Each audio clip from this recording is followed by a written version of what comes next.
மழை பிடிக்காத மனிதன்கிறது ரோமியோக்கு முன்னாடியே ஸ்டார்ட் பண்ண படம். இதுல என்ன எனக்கு ஆச்சரியமா இருக்குன்னா, ஒரு ஒரு ஹீரோவோட படம் பண்ணும்போது நாம வந்து நம்முடைய கதைய இந்த ஹீரோவுக்கு தகுந்த மாதிரி ஸ்லைட்டா மாற்ற வேண்டியது இருக்கும். அது யாருக்கு பண்ணாலும். அதே மாதிரி ஒவ்வொரு விஷயமும் பாடல்கள் கூட இந்த ஹீரோக்கு இப்படிப்பட்ட ஒரு பாட்டு வேணுமா வேண்டாமா அப்படின்னு கொஞ்சம் ஒரு நம்ம ரீகன்சிடர் பண்ண வேண்டியிருக்கு. ஹீரோ வச்சு பண்ணும்போது யாரா இருந்தாலும், இந்த எவ்வளவு பெரிய டைரக்டரா இருந்தாலும் சரி, ஒரு ஹீரோ பண்ணும்போது இது இது நடக்கும். அப்படி நான் விஜயாசினி கிட்ட பிச்சைக்காரன் கதை சொல்லிட்டு பண்ணிடலாம் சார் அப்படின்னாங்க. சரி, ஓகே, சும்மா ஃபார்மலா சொல்றாரா என்னன்னு தெரியல, பட் என்ஜாய் பண்ணார். அடுத்த நாள் நான் வீட்டில் இருந்தேன்.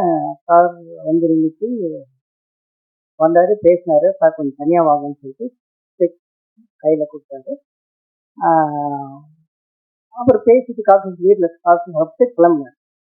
கிளம்பும்போது அவர் என்ன எப்பயுமே வந்து இப்பயே நடக்குது. நான் அவரை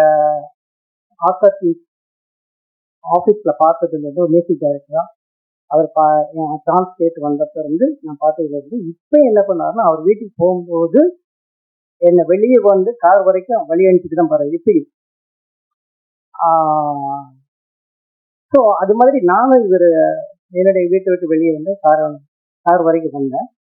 அப்போ கார்ல சாஞ்சிக்கிட்டு டோர் ஓப்பன் பண்ணாரு. அப்புறம் சடனா சரி சார், மைண்ட் நீங்க சொன்ன கதை அப்படியே மைண்ட்ல இருக்கு சார், டைட்டில் ரெஜிஸ்டர் பண்றேன்.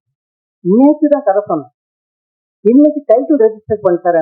அந்த அளவுக்கு இன்ட்ரெஸ்ட் ஆயிடுச்சா அப்படின்ட்டு, என்ன டைட்டில் நான் பயந்துட்டே கேட்கிறேன், பிச்சைக்காரன் எப்படி சார் இருக்கு அப்படின்னு. நீங்க எல்லாம் இதனுடைய நான் என்னுடைய ஃபீலிங் கண்டிப்பா உங்களுக்கு தெரியாது. ஏன்னா பிச்சைக்காரன் பெரிய ஹிட்டுக்கு அப்புறம் நீங்க பாக்குறீங்க. முருகதாஸ் அந்த படத்தை ஆடியோ ரிலீஸ் சொன்னாரு, பிச்சைக்காரன் நீங்க கேட்கறப்ப போய் இருக்குங்க, ஆனா பிச்சைக்காரனுடைய அர்த்தம் வந்து இந்த படம் ரிலீஸ்க்கு அப்புறம், இந்த படத்தினுடைய வெற்றிக்கு அப்புறம் தெரியும், அதனுடைய அர்த்தமே மாறிடும் அப்படின்னு முருகதாஸ். அதுதான் நடந்தது. ஆனால் ஒரு படம் இது பண்றதுக்கு முன்னாடி, தொடங்கறதுக்கு முன்னாடி என் படத்துக்கு டைட்டில் வந்து பிச்சைக்காரன், அது டோட்டலா நெகட்டிவ் டைட்டில். அப்ப வந்து விகடன் வந்து ஒரு சின்னதா புக் வந்துருக்கு, டைம் பாஸ் ஒரு புக் வந்துருக்கு. அதுல வந்து இது மாதிரி விஜய் ஆண்டனியும் சசியை ஒன்னா சேர்த்து படம் பண்ண போறாங்க, தலைப்பு வந்து பிச்சைக்காரன், டைட்டில மாத்துங்கப்பா அப்படின்னு ஒரு கமெண்ட் கொடுத்துருந்தாங்க. இதுல எனக்கு என்ன சொல்றதுன்னு தெரியல. ஓகே, இப்ப இது சொன்னாரு, என் கையில செக் இருக்கு, அவர் டைட்டில் இதுதான் டைட்டில் சொல்றாரு, டைட்டில் ரெஜிஸ்டர் பண்ணிட்டான்னு சொன்னாரு. எனக்கு என்னன்னா, இந்த செக்கை திருப்பி கொடுத்துடணுமா இல்ல கொஞ்சம் பொறுமையா இருக்கணுமா? ஏன்னா நான் எப்பயுமே வந்து ரொம்ப பொறுமையா இருக்கிறவன். சடனா ஒரு முடிவு எடுத்துவேன். அது அது எவ்வளவு பெரிய ஆளா இருக்கு, இட்ஸ் மை கேரக்டர். அப்படி செக் திருப்பி கொடுத்துடலாமா வேண்டாமா அப்படின்னு யோசிச்சுட்டு இருக்கேன். பொறுமை. ஏன்னா இந்த கதையை நிறைய ஹீரோஸ்க்கு பிக்ஸ் பண்ணிட்டேன், பிச்சைக்காரன் கதையா. இவர் மட்டும்தான் பயங்கரமா என்ஜாய் பண்ணிருக்காரு. ஆனா இது மாதிரி ஒரு தலைப்பு சொல்றாரு, கொஞ்சம் பொறுமையா இருக்கும். அதுக்கு அடுத்த ஒரு வாரம் வந்து டிஸ்கஷனே நடக்கலைங்க. நீங்க கதையை பத்தியே பேசல. என்ன பேசுது அப்படின்னா, இந்த படம் பண்ணணுமா வேண்டாமா, உண்மையா இது மட்டும்தான் இருந்தது டைட்டில் எங்களுக்கு பிடிச்சது. நான் மட்டும்தான் இப்படி. ஆனா அசிஸ்டன்ஸ் எல்லாம் வந்து அதுல 2 அசிஸ்டன்ஸ் வந்து சொன்னாங்க. ஒரு அசிஸ்டன்ட் சொன்னாரு, சார் கொடுங்க சார், இது ஏன் சார் ஒரு வாரமா இதை பத்தி தனிப்பை பத்தி பேசுறோம், நம்ம வந்து அடுத்து என்ன ஃபர்தரா என்ன பண்றது பார்ப்போம் சார். என்ன பிச்சைக்காரன் தெரியும், யாருங்க வருவாங்க, என்னால தாங்க முடியலீங்க அப்படின்னு கத்துறாரு. அப்ப அவர் சொன்னாரு, சார் கல்யாணமே பண்றோம், ஓகே, கல்யாண மண்டப தலைப்பு என்னதான் இருந்தா உங்களுக்கு என்ன, இந்த பொண்ணை கல்யாணம் பண்றேன்னு ஆயிடுச்சு, மண்டபத்து தலைப்பு மண்டபம் எந்த மண்டபத்துல இருந்தா என்ன சார், கல்யாணம் நடக்குதுல கொடுங்க சார். கொஞ்சம் யோசிச்சேன். அதுக்கப்புறம் இன்னொரு அசிஸ்டன்ட் சொன்னான், அது ரொம்ப யங் அசிஸ்டன்ட்.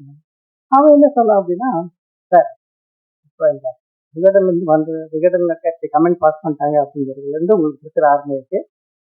இப்படி நிறைய பேருக்கு இந்த டைட்டில் பிடிக்கல, பிச்சைக்காரங்க டைட்டில், ஓகேயா இப்படி. ஆனா நம்ம கதை சூப்பரா இருக்கு, ரொம்ப நல்லா இருக்கு. ஸோ படம் ரிலீஸ் ஆன உடனே வெளியே வந்து பிச்சைக்காரன் நல்லா இருக்கு, பிச்சைக்காரன் நல்லா இருக்குன்னு பேசும்போது முதல்ல திரும்பி பார்க்கறவங்க யாருன்னா இந்த வெறுத்தவங்க தான் முதல்ல திரும்பி பார்ப்பாங்க சார். அது வந்து பெரிய பப்ளிசிட்டி ஆகும் சார் நமக்கு. ஸோ நெகட்டிவாவே இருக்கட்டும் சார் அப்படின்னு. ஓகே, இதுவும் நல்லா தான் இருக்கு. இப்படி அந்த இடத்துக்கு நான் அரைவ் ஆகிறதுக்கு இந்த டைட்டில் டைட்டில் இந்த அந்த அந்த டைட்டில் வந்து எனக்கு பிடிக்கிறதுக்கு ரொம்ப டைம் எடுத்துன்னு சொல்றேன். ஆனால் மழை பிடிக்காத மனிதன் ஒரு டைட்டில் எப்படி விஜய் ஆண்டனி வந்து ரோமியோக்கு முன்னாடி எப்படி பிடிக்க வச்சாருன்னு வந்து விஜய் மேட்சல் தான் கேட்க வேண்டியது. என்ன அது உண்மையில சொல்றேங்க, அது வந்து ஒரு ஹீரோ வச்சு பண்ணும்போது அந்த ஹீரோவுக்கு பிடித்தமான மாதிரியும் அந்த டைட்டில் வச்சு அந்த ஹீரோவை கன்வின்ஸ் பண்ண வேண்டிய ஒரு டைரக்டர் வேலை. அது ரொம்ப அழகா பண்ணியிருக்கேன் விஜய் மில்டன். ஸோ நான் உண்மையாலுமே இந்த படம் வந்து ரொம்ப ரொம்ப ஏர்லி ஸ்டேஜில் பார்த்துருக்கேன். அதாவது ரஃப் கட்டுன்னு கூட சொல்ல முடியாது. நிறைய பாடல்கள் வர வேண்டியிருந்தது, கிளைமேக்ஸ் முடியாம இருந்தது. அப்படி இந்த வருஷம் பார்த்துருக்கேன். பிகினிங்ல இருந்து ரொம்ப இன்ட்ரெஸ்டிங்கான நிறைய எலிமெண்ட் இருக்குதுக்குள்ள. இந்த லேட்டஸ்ட் வெர்ஷன் பார்க்கும்போது இன்னும் இந்த மழை வந்து எனக்கும் ரொம்ப பிடிச்சி போயிருன்னு நினைக்கிறேன். உங்களுக்கும் இந்த மழை ரொம்ப ரொம்ப பிடிக்கும். ரொம்ப 100% சரியான பாடத்தை நம்ம எடுத்துக்க முடியாது. எல்லா வீட்டு பிள்ளைங்களும் 100 மார்க் எடுக்கிறது. ஏன்னா 40, 50 பாஸ் மார்க், கொஞ்சம் 80, 70, 80 எல்லாமே இருக்கு. எல்லார் வீட்லயும் எல்லா குழந்தைகளும் அப்படி இருப்பாங்க. நம்ம எல்லாத்தையும் நம்ம என்கரேஜ் பண்றோம், எல்லாத்தையும் ஆதரிக்கிறோம், எல்லாத்தையும் படிக்க வைக்கிறோம், எல்லாரும் வர்றாங்க. அந்த மாதிரி எல்லா படங்களையும் கொஞ்சம் நிறைகுறைகளை கொஞ்சம் சொல்ற மாதிரி சொல்லி இந்த படத்துக்கு ஆடியன்ஸ் வர விடாம பண்ற விமர்சனத்தை தயவுக்கு இந்த படத்துக்கு போகாதீங்க, இந்த தியேட்டருக்கு போகாதீங்க, இப்படி சொல்லி சொல்லி எல்லாரையும் சாவடிச்சுட்டு எல்லாத்தையும் சுடுகாடு ஆகிட்டு எங்க இது பண்ணுங்க. சுடுகாடுல தனியா இருந்தாலும் ஒரு நாள் விமர்சனம் பண்றவங்க சொல்லிட்டாங்க. அதனால நம்ம எல்லோரும் இது ஒரு குடும்பம், இதெல்லாம் ஆளால ஒரு சேப்பா பிரெயின்ங்கிறது புரியுது. அதை டெஸ்ட் பண்ண வேணான்றது எல்லாரையும் நான் மீடியாவுக்கு குறிப்பாக விமர்சனம் பண்றவங்களுக்கு கேட்டுக்கிறேன். அதே மாதிரி வந்து விளம்பரத்தை கூட இன்னும் கூட முடிஞ்ச வரைக்கும், ஏன்னா அது பட்ஜெட் இருக்குதோ இல்லையோ, முடிஞ்ச வரைக்கும் மக்கள்கிட்ட கொண்டு போய் சேர்த்து இந்த ஆடியன்ஸ் உள்ள வர வச்சு சினிமாவை நம்ம இன்னும் அதிகமா நம்ம வந்து ஜெயிக்க வச்சோம்னா கூடவே நாமளும் ஜெயிச்சு. ஒரு சினிமா ஜெயிச்சா ஒரு ப்ரொடியூசரை ஜெயிக்கிறார், அந்த படத்துல வேலை செய்ய அத்தனை ஆர்டிஸ்ட், டெக்னீஷியன், வேலை செய்யறவங்க எல்லாரும், அதுக்கப்புறம் மீடியா, விளம்பரம், எல்லாருமே எல்லா டிபார்ட்மெண்ட்டும் சம்பாதிக்கும். ஒரு படம் தோத்து போனாலும் ஒண்ணும் ப்ரொடியூசர் மட்டும் வெளியே போயிடலாம்.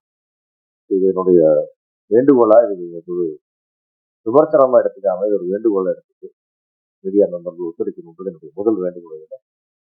இரண்டாவதாக இந்த படத்துல வந்து விஜய் மில்டன் சார் ஒரு அற்புதமான டெக்னீஷியன். அவரை பத்தி நம்ம ஒன்றும் அறிமுகமே சொல்ல வேண்டியதில்லை. அப்படி ஒரு அற்புதமான டெக்னீஷியன். அவருடைய முழு திறமையும் இதுல காட்டிப்பான்னு நான் நம்புறேன்.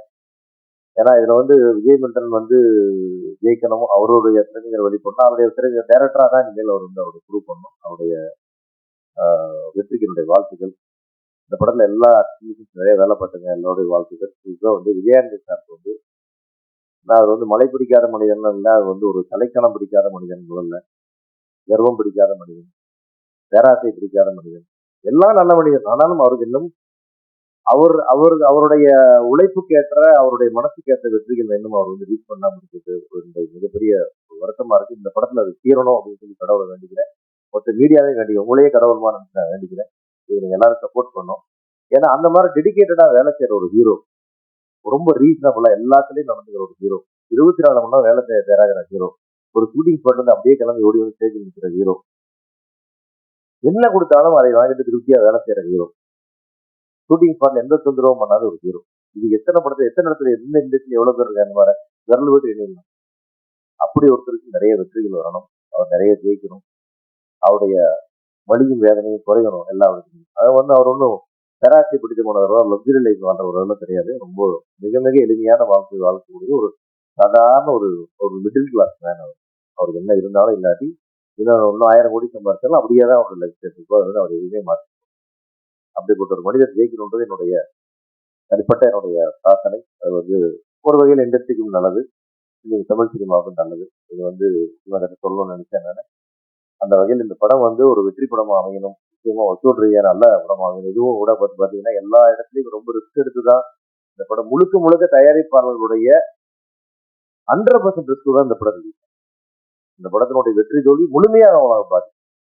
வெற்றிக்கு வந்து எல்லாரும் 1000 சொந்தங்கள் வந்து நிற்பாங்க, எல்லாரும் நிற்பாங்கன்னா தோல்வியே அடையக்கூடாது, பெரிய வெற்றி அடையணும், இது நிறைய சம்பாதிக்கணும்ன்றது என்னுடைய ஆசை, என்னுடைய வாழ்த்துக்கள்.